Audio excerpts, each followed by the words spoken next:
Applications of electron microscope. Electron মাইক্রোস্কোপকে কিন্তু আমরা নানান কাজে ব্যবহার করতে পারি।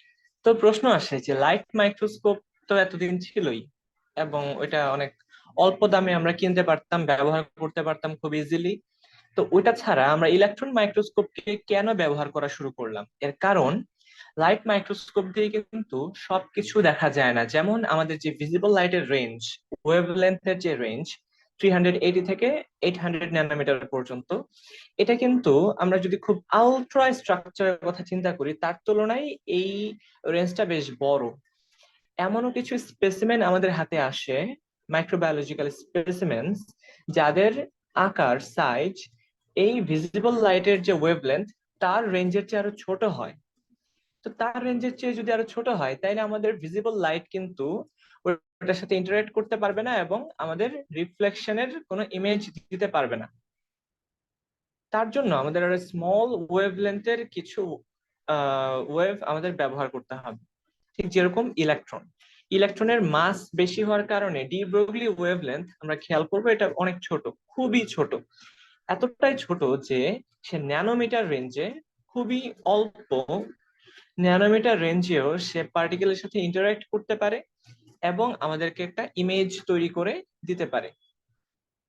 Electron microscopes are used to investigate the ultrastructure of a wide range of biological and inorganic specimens, including microorganisms, virus, cells, large molecules, then biopsy samples, metals, and even crystals. Industrially, electron microscopes are often used for quality control and failure analysis. যখন একটা industrial প্রসেসে কোন একটা batch fail করে, কেন fail করলো, এখানে আমাদের কোনো এক্সট্রা পার্টিকেল অ্যাড হয়ে গেল কিনা, বা এটার কনসেন্ট্রেশন চেঞ্জ হয়ে গেল কিনা, এটার হোমোজেনিটি থাকলো কিনা, এটা কিন্তু আমরা ইলেকট্রন মাইক্রোস্কোপের মাধ্যমে বের করতে পারি। এছাড়া এইচপিএলসি তো আছেই আমাদের। তো এজ এ সহায়ক ভূমিকা, সহায়ক হিসেবে আমরা ইলেকট্রন মাইক্রোস্কোপকে ব্যবহার করতে পারি আলট্রা ইয়ের জন্য, স্ট্রাকচারকে আমরা ডিটারমিনেশন করার জন্য বা খুবই সূক্ষ্ম অ্যানালাইসিস করার জন্য। Modern electron microscopes produce electron micrographs using specialized digital cameras and frame grabbers to capture the image. Frame grabber ব্যবহার করব ইমেজ গুলোকে ক্যাপচার করার জন্য। ছোট ছোট ইমেজ তারা নিবে এবং সেটাকে মিলে একটা ভিভিড ইমেজ তৈরি করবে। Science of microbiology owes its development to the electron microscope. আসলে আমরা যদি বলি মাইক্রোবায়োলজির এখনকার যে উন্নতি, এর পেছনে কিন্তু ইলেকট্রন মাইক্রোস্কোপের অবদান সবচেয়ে বেশি। তো এটা অনেক বেশি ঋণী।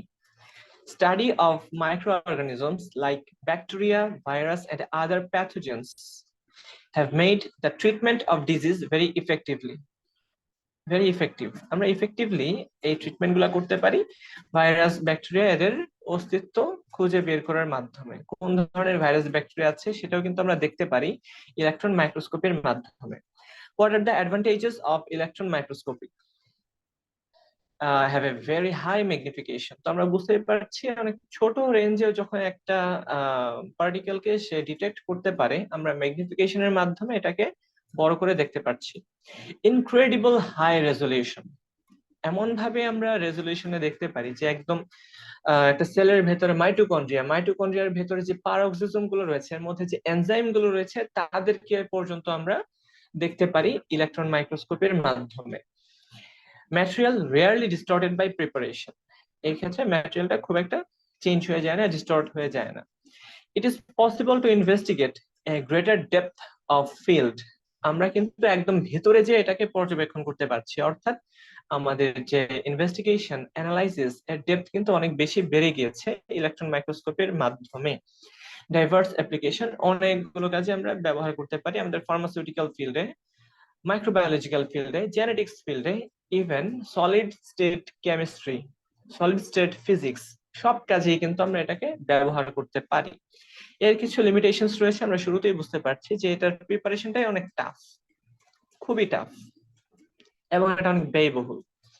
The live specimen cannot be observed, খেয়াল করা যাচ্ছে যে একটা লাইভ স্পেসিমেন যেটা নড়াচড়া করবে সেটাকে কিন্তু আমরা দেখতে পারবো না। আগে এটাকে ফিক্স করতে হবে, এটাকে একটা জায়গাতে একদম ফিক্স করে ফেলতে হবে, টাইট করে ফেলতে হবে, এবং অবশ্যই এটাকে কিল করতে হবে।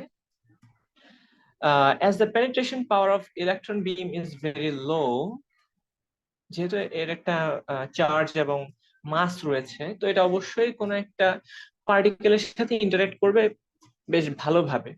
আমরা জানি যে ফোটন, তারও একটা পার্টিকেল নেচার আছে, কিন্তু তার পার্টিকেলের যে মাস, যে গতিশীল অবস্থার যে মাস বা ভর, সেটা খুবই কম ইলেকট্রনের তুলনায়। তো ওইটা কিন্তু বেশ ভালো পেনেট্রেট করে যেতে পারে, কিন্তু ইলেকট্রনটা এত ভালো পেনেট্রেট করে যেতে পারে না। এটা আমাদের একটা লিমিটেশন, পেনেট্রেশন পাওয়ার কম হওয়ার কারণে আমাদের আলট্রা থিন স্পেসিমেন ইউজ করতে হয়। As the electron microscope works in vacuum, the specimen should be completely dry. এটাকে ড্রাই করতে হবে। যদি ড্রাই না থাকে সেক্ষেত্রে কিন্তু আমরা ভ্যাকুয়ামটাই ক্রিয়েট করতে পারবো না, সেখানে কিছু ম্যাটেরিয়ালস তৈরি করবে যদি ড্রাই না হয়।